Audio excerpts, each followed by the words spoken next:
Hotel में ना एक बाबा जी बर्तन मांजते थे, बूढ़े आदमी थे, 70 साल के करीब उम्र थी। उनका एक बेटा था, एक बहू थी, एक पोता था, लेकिन वो बेचारे बेटा बीमार रहता था तो लिहाजा वो खुद मजदूरी करते। कहते हैं एक दिन वो बाबा जी मेरे पास आए, कहने लगे मेम साहब 2-4 दिन की छुट्टी चाहिए। तो मैंने कहा खैरियत है? कहने लगे मैडम मेरा बेटा फौत हो गया। बेटा, आपको पता है बाप का जनाजा पढ़ना आसान है, बेटे का जनाजा उठाना बड़ा मुश्किल काम। कहती है मैं कुछ लिख रही थी, मेरे हाथ से कलम गिर गया, मैंने खुद गाड़ी भेजी, बाबा जी गांव चले गए जहां वो रहते थे। कहती 2-3 दिन के बाद मैं और मेरा शौहर गए तो रास्ते में हम बातें कर रहे थे कि क्या ताज़ियत करेंगे। एक ही बेटा था, कोई रिश्तेदार भी नहीं, तो उसकी तो कायनात उजड़ गई, किन लफ्जों से उसे ताज़ियत क्या कहेंगे। कहते जब हम गए तो वो टूटी हुई चटाई पे बैठा था, कुछ लोग करीब थे, हमने जाके कहा बाबा आप मुसलमान हैं, हम आपको क्या नसीहत करें, एक ही बेटा था, कि किस तरह करके हम आपको तसल्ली दें। तो कहते उसने आंखें खोली, बूढ़ी आंखों में ईमान की रोशनी। कहने लगा बीबी क्या ताज़ियत की बात करती हो, मैंने को पैसे जमा करा के बेटा लिया था, खुदा ने फजल से दिया था, अदल से ले गया है, मैं अपने रब के फैसलों में बड़ा राजी हूं। अल्लाहु अकबर। वो खातून कहती है कि वो बाबा जी से मैंने कहा कि चलो आप 1 महीने की छुट्टी कर ले। तो कहने लगा नहीं मैडम मैं मुसलमान हूँ, मुफ्त की रोटी नहीं खाता, मजदूरी करके खाता हूँ, मैं इंशाल्लाह 2-3 दिन के बाद काम पे आ जाऊंगा। कहती वो चंद दिनों के बाद आ गया, अल्लाह की कुदरत के अभी 2-3 माह गुजरे थे, फिर आया, मैडम छुट्टी चाहिए कुछ दिनों की। मैंने कहा खैरियत है? कहने लगे वो मेरी बहू भी हार्ट अटैक से फौत हो गई।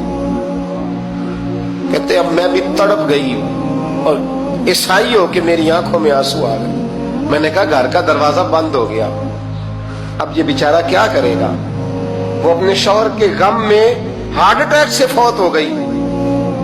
कहते हम फिर 2-3 दिन के बाद ताज़ियत के लिए गए, फिर टूटी हुई चटाई, बूढ़ा ना अपनी उंगलियों से जमीन पर कुछ बना रहा है। कहती करीब गई और मैंने जाके कहा बाबा अब तो तसल्ली आपने खुद ही करनी है, जो निजाम था वो तो हो गया। तो कहते हैं फिर उसने आंखें खोली, आसमान की तरफ देखा तो कहने लगा बेटी कोई परेशानी नहीं, मेरा बेटा बगैर शादी के भी तो फौत हो ही सकता था ना, बस मेरे मालिक ने जब चाहा जैसे चाह हुआ, मैं इंशाल्लाह 2-4 दिन के बाद काम पे आऊंगा। ये मेरा 3-4-5 साल का पोता है, अभी स्कूल दाखिल हुआ है, मैं साथ ले आऊंगा, वहां मेरे साथ ऊपर क्वार्टर में जहां मैं रहता हूँ ये भी रहेगा।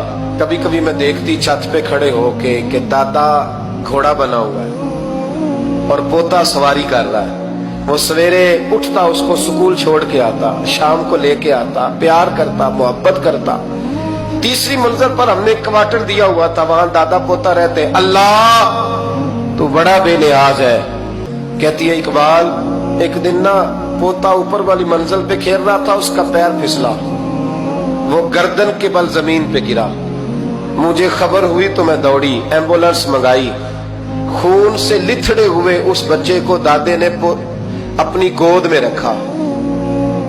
और जब हम अस्पताल की तरफ गए तो हॉस्पिटल बाद में आया, जनाबे इजराइल पहले आ गए और कहते वो गोद में दम तोड़ गया।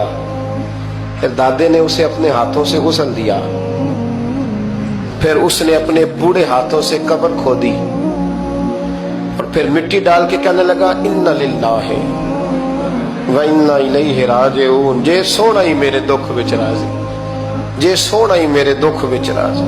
फिर सुख नु चुल्ले डावा।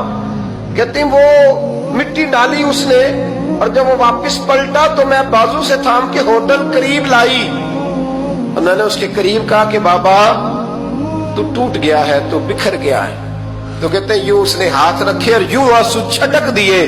कहने लगा मैडम क्यों क्यों, मेरे अंदर कोई अकीदा नहीं, मैं कोई लवारस हूं, मेरा कोई रब नहीं, मैं क्यों परेशान रहूंगा, मैं तो पका हुआ फालू, थोड़े दिन गुजरे के कब्र में जाऊंगा और जब जन्नत में जाऊंगा तो अल्लाह मेरी बेटे से भी मुलाकात कराएगा, मेरे पोते से भी मुलाकात कराएगा, मेरा रब सारी मुलाकातें करा देगा, मैं अपने अल्लाह की रजा पे बड़ा राजी हूं।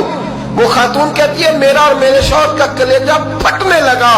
मैंने कहा बाबा ये जज्बा कहां से मिलता है, ये सुकून कहां से आता है, یہ کیفیت کیسے ملتی ہے؟ مجھے کہنے لگا تو نے لینی ہے؟